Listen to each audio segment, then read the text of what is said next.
എല്ലാവർക്കും നമസ്കാരം. Welcome back to our channel. ഈ 2025 മുതൽ 2 ദിവസം മുൻപ് മുതൽ ലാംഗ്വേജ് ലേണിങ്ങിൻ്റെ കാര്യത്തിൽ ടെക്നോളജി, പ്രത്യേകിച്ചും AI ഉപയോഗിച്ച് എങ്ങനെയൊക്കെ നമ്മുടെ ലാംഗ്വേജ് ലേണിംഗ് വേഗത്തിലാക്കാൻ പറ്റും, കുറെ കൂടി ഫലപ്രദമാക്കാൻ പറ്റും, അതിലൊന്നിനെക്കുറിച്ചാണ് ഈ വീഡിയോ. ഇവിടെ നമ്മൾ 3 പ്രധാന AIകളെക്കുറിച്ചാണ് ഡിസ്കസ് ചെയ്യുന്നത്. ഇവ 3 നിങ്ങൾക്ക് ഗൂഗിൾ പ്ലേ സ്റ്റോറിൽ നിങ്ങളുടെ മൊബൈലിൽ ഡൗൺലോഡ് ചെയ്യാം. അതുപോലെ നിങ്ങളുടെ കമ്പ്യൂട്ടറിലും ലാപ്ടോപ്പിലും വെബ്സൈറ്റിലൂടെ നിങ്ങൾക്ക് യൂസ് ചെയ്യാനായിട്ട് കഴിയും. First one ChatGPT, second one Google Gemini, third one Claude. Claude ഒരുപക്ഷെ അത്ര പരിചയം ഉണ്ടാവില്ല, പക്ഷെ അത് വേണം, നിർബന്ധമായിട്ടും വേണം. പലപ്പോഴും AIകൾ ചില കാര്യങ്ങൾ, ചിലപ്പോൾ സിമ്പിൾ കാര്യങ്ങൾ പോലും തെറ്റിക്കും. അപ്പോൾ നിങ്ങൾക്ക് ഒന്ന് കമ്പയർ ചെയ്യാം. നിങ്ങൾക്ക് കിട്ടുന്ന ആൻസേഴ്സ് അല്ലെങ്കിൽ റെസ്പോൺസ് നിങ്ങൾക്ക് കമ്പയർ ചെയ്യാനായിട്ടാണ് ഒന്നോ രണ്ടോ നിങ്ങൾ യൂസ് ചെയ്യണം എന്ന് പറയുന്നത്. പക്ഷേ ഈ 3 നിങ്ങൾ നിർബന്ധമായിട്ടും ഡൗൺലോഡ് ചെയ്യണം, യൂസ് ചെയ്യണം. ഇനി വാട്സാപ്പിൽ മെറ്റയുടെ AI ഉണ്ട്. അത് പക്ഷേ നിങ്ങൾക്ക് മലയാളത്തിൽ ചോദിക്കാനായിട്ട് പറ്റില്ല. അതാണ് ഇല്ലയെന്ന് തോന്നുന്നു. ഇതുവരെ ഞാൻ യൂസ് ചെയ്യാറില്ല. ഉണ്ടോ എന്നെനിക്കറിയില്ല. ഇംഗ്ലീഷിൽ എന്തായാലും തീർച്ചയായിട്ടും പറ്റും.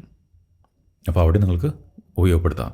പക്ഷേ ഇവിടെ നിങ്ങൾക്ക് മലയാളത്തിലോ മംഗ്ലീഷിലോ ഇംഗ്ലീഷിലോ നിങ്ങൾക്കറിയുന്ന രീതിയിൽ ചോദിക്കാം. ആൻസേഴ്സ് ആൻസേഴ്സിലെ മലയാളത്തിലുള്ള പാർട്ടുകൾ ചിലപ്പോൾ സെൻറ്റൻസിൻ്റെ കൺസ്ട്രക്ഷനിലൊക്കെ ചെറിയ പ്രശ്നങ്ങളുണ്ടാവും. പക്ഷേ നമ്മുടെ ഉത്തരം നമുക്ക് അതിൽ നിന്ന് തീർച്ചയായിട്ടും കിട്ടും. ഇംഗ്ലീഷ് ആൻസർ തീർച്ചയായിട്ടും കിട്ടും. ഇപ്പോൾ ലോക ഭാഷകളെക്കുറിച്ച് പറയുമ്പോൾ മലയാളം വളരെ ഒരു കുഞ്ഞു ഭാഷയാണ്. അതുകൊണ്ട് തന്നെ എപ്പോഴും നമ്മൾ ഗൂഗിൾ ട്രാൻസ്ലേഷൻ അതെപ്പോഴും മലയാളം അത്രയൊന്നും പെർഫെക്റ്റ് അല്ല. മുൻപത്തേക്കാളും വളരെ ഭേദപ്പെട്ടിട്ടുണ്ട്. അത് പരിപൂർണമായിട്ട് പെർഫെക്റ്റ് ആവും എന്നെനിക്ക് അറിയില്ല, ഇതുവരെ ആയിട്ടില്ല. അപ്പോൾ നമുക്ക് ChatGPTയോട് ആദ്യം ചോദിക്കാം. ഞാനിപ്പം മലയാളത്തിലാണ് ചോദിച്ചിരിക്കുന്നത്. എനിക്കൊന്ന് രണ്ട് ഇംഗ്ലീഷ് സംശയങ്ങളുണ്ടാകുന്നു, തീർത്തു തരാമോ? തീർത്തു തരാം രാമു. കാരണം എന്നെ രാമു എന്നാണ് വിളിക്കുക. തിരിച്ച് ഞാൻ അമ്മു എന്നാണ് വിളിക്കുക. തീർത്തു തരാം രാമു. എന്തൊക്കെ സംശയങ്ങളാണ് പറഞ്ഞു നോക്കൂ, നമുക്ക് തീർക്കാം. He don't have a pen or he doesn't have a pen. ഇതിലേതാണ് ശരി? ഇപ്പോൾ കാണാം, ശരിയായത് he doesn't have a pen ആണ്. ഹി ഡു നോട്ട് ഉപയോഗിക്കുന്നത് IUV they പോലുള്ള പ്ലൂറൽ സബ്ജക്ട്സ്ക്കൊപ്പം. അതൊക്കെ നമുക്ക് അതിന് പറ്റുന്ന മലയാളം ചില മിസ്റ്റേക്സ് ആണ്. അതുപോട്ടെ, I don't have a pen, they don't like coffee. He does not ഉപയോഗിക്കുന്നത് ഹി, ഷീ, ഇറ്റ് പോലുള്ള സിംഗുലർ സബ്ജക്ട്സിന് ഒപ്പമാണ്. അടുത്തായി നമ്മൾ ജെമിനായി, ഗൂഗിളിൻ്റെ ജെമിനായിയോടാണ് ചോദിക്കുന്നത്. ഹലോ അല്ലെങ്കിൽ ഹായ് എന്ന് പറഞ്ഞ് ചോദിക്കുന്നതാണ് അതിൻ്റെ ഒരു നല്ല രീതി. ഓക്കെ, മാന്യമായ രീതി. യന്ത്രത്തിനോടായാലും ഇത്തരം മാന്യത നമ്മളൊരു ശീലമാക്കിയിട്ടുണ്ടെങ്കിൽ നമ്മൾ സമൂഹത്തിൽ നമ്മുടെ സ്വഭാവത്തിൽ അത് ഉണ്ടാവും, നല്ലതാണ്. Hello, he don't have a pen, he doesn't have a pen. ഇതിലേതാണ് ശരി? He doesn't have a pen എന്നതാണ് ശരിയായ രീതി. ഇനി അതിൻ്റെ ഒരു വിശദീകരണമുണ്ട്. He don't have a pen, ഇതിൽ ഡോണ്ട് എന്നത് I, we, you, they എന്നീ സർവനാമങ്ങളോടൊപ്പം ഉപയോഗിക്കുന്നതാണ്. ഹി എന്ന സർവനാമത്തിനൊപ്പം ഡസൻറ്റ് എന്നാണ് ഉപയോഗിക്കേണ്ടത്. He doesn't have a pen. ഇവിടെ ഡസൻറ്റ് എന്നത് ഡസ് നോട്ട് എന്നതിൻ്റെ ചുരുക്കരൂപമാണ്. ഓക്കെ, പിന്നെയുണ്ട് വിശദീകരണം. നമുക്കത്രയൊന്നും ആവശ്യമില്ല ശരിക്കും. ഇനി ഉദാഹരണങ്ങൾ. ഐ ഡോണ്ട് ലൈക്ക് കോഫി, ഞാൻ കാപ്പി ഇഷ്ടപ്പെടുന്നില്ല. We don't go to the movies often, ഞങ്ങൾ പലപ്പോഴും സിനിമയ്ക്ക് പോകാറില്ല. You don't know the answer, നിനക്ക് ഉത്തരം അറിയില്ല. ദേ ഡോണ്ട് സ്പീക്ക് ഇംഗ്ലീഷ്, അവർ ഇംഗ്ലീഷ് സംസാരിക്കുന്നില്ല എന്നതല്ല, അവർക്ക് ഇംഗ്ലീഷ് സംസാരിക്കാൻ അറിയില്ല, അവർ ഇംഗ്ലീഷ് സംസാരിക്കാറില്ല. മലയാളത്തിൽ ഇത്തരം ചില പ്രശ്നങ്ങൾ AIയുടെ കാര്യത്തിൽ ഇപ്പോഴും ഉണ്ട്. He doesn't have A car, അയാൾക്ക് ഒരു കാറില്ല. നമ്മൾ മലയാളത്തിൽ അയാൾക്ക് കാറില്ല എന്നേ പറയുള്ളൂ, പക്ഷേ ഇംഗ്ലീഷിൽ എപ്പോഴും ഒരു അത് വേണം. അല്ലെങ്കിൽ എൻ ഇംഗ്ലീഷിൽ യൂസ് ചെയ്യും. അതുകൊണ്ടാണ് AI ആ നിഷ്ഠ പാലിക്കുന്നത്. ഇനിയുണ്ട് മറ്റു ശ്രദ്ധിക്കേണ്ട കാര്യങ്ങളൊക്കെ. ഓക്കെ, അപ്പോൾ ഒരുപാട് നിങ്ങളുടെ സംശയം അല്ലെങ്കിൽ ചോദ്യത്തിന് ഉത്തരം തീർച്ചയായിട്ടും കിട്ടിയിരിക്കും, ഉടനടി കിട്ടിയിരിക്കും. അപ്പോൾ ഇനി മുതൽ നിങ്ങൾ ഇങ്ങനെയാണ് ചെയ്യേണ്ടത്. ഇനി നമുക്കിതേ കാര്യം ക്ലോഡിനോടൊന്ന് ചോദിച്ചു നോക്കാം എന്തായിരിക്കും എന്നുള്ളത്. He doesn't have a pen ആണ് ശരിയായ രൂപം. കാരണം പ്രസൻറ്റ് സിമ്പിൾ ടെൻസിൽ third person singular he she it വരുമ്പോൾ വേർബിനോടൊപ്പം എസ് ചേർക്കണം. നെഗറ്റീവ് ഫോമിൽ ഇത് ഡസൻറ്റ് എന്നാണ് ഉപയോഗിക്കുന്നത്. ഹി ഡോണ്ട് എന്നത് ഗ്രമാറ്റിക്കലി തെറ്റാണ്.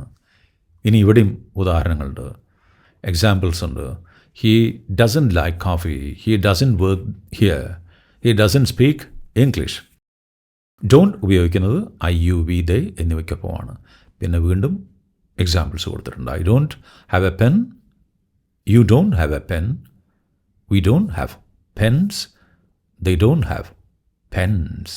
എന്താ വേണ്ട ഇനി എന്തിനാണ് നിങ്ങൾ ഒരു ഏതെങ്കിലും യൂട്യൂബറുടെ പിന്നാലെ എന്തെങ്കിലും ഒരു റിപ്ലൈ വരുമെന്ന് പ്രതീക്ഷിച്ച് എഴുതാൻ നിൽക്കുന്നത്? അതിൻ്റെ ആവശ്യമില്ല. അപ്പോൾ ഇനി ഈ പുതുവർഷം മുതൽ നിങ്ങളുടെ ഇംഗ്ലീഷ് പഠനം ഈ രീതിയിലായിരിക്കണം. ഓക്കെ, നിങ്ങൾ ഹൈടെക് ആവണം. ഇനി ഇത് നമ്മുടെ വീഡിയോയുടെ കോമൻസിൽ വന്നിട്ടുള്ളൊരു ചോദ്യമാണ്. അവൻ്റെ രക്തം തിളപ്പിക്കല്ലേ, അവൻ്റെ ദേഷ്യം കൂട്ടല്ലേ, ഇത് ഇംഗ്ലീഷിൽ എങ്ങനെ പറയും? ഇത് വന്നിട്ടുള്ളതാണ്, കാണാം നിങ്ങൾക്ക്.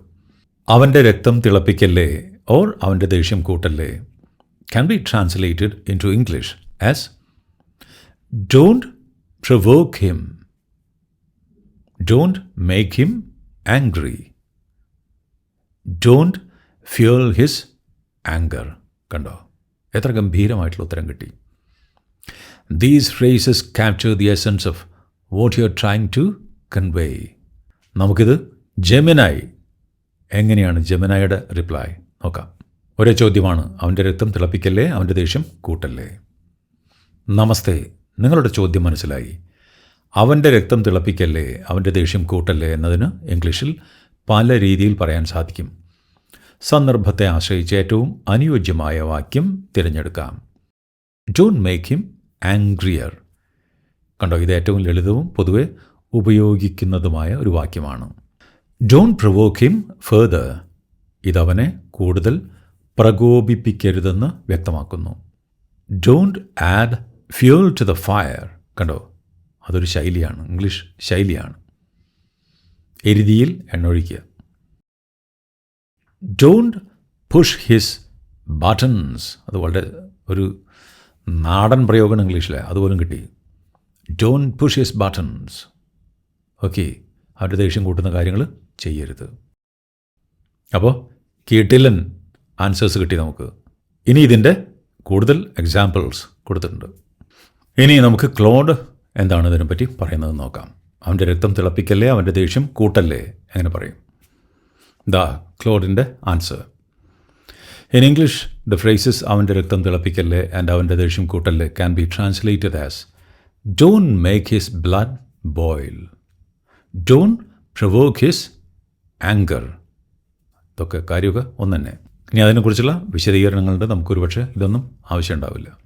അപ്പോൾ ടെക്നോളജിയെ നമ്മുടെ ജീവിതത്തിൽ ഉപയോഗപ്പെടുത്തുക മാത്രമല്ല, നമുക്ക് ഏത് മേഖലയിലും മുന്നേറാനായിട്ട് സഹായകമാകുന്ന രീതിയിൽ അതിനെ നമ്മുടേതായിട്ട് മാറ്റിയെടുക്കുക. ഓക്കെ, അപ്പോൾ 2025 മുതൽ, അതിന് മുൻപേ ഈ 2 ദിവസം മുൻപ് മുതൽ ഇംഗ്ലീഷ് പഠനത്തിൽ AI തീർച്ചയായിട്ടും നിങ്ങൾ യൂസ് ചെയ്യണം. ഇനിയും കുറച്ച് കാര്യങ്ങളുണ്ട്, അത് നെക്സ്റ്റ് വീഡിയോയിൽ നമുക്ക് ഡിസ്കസ് ചെയ്യാം. Okay, thank you. All the best.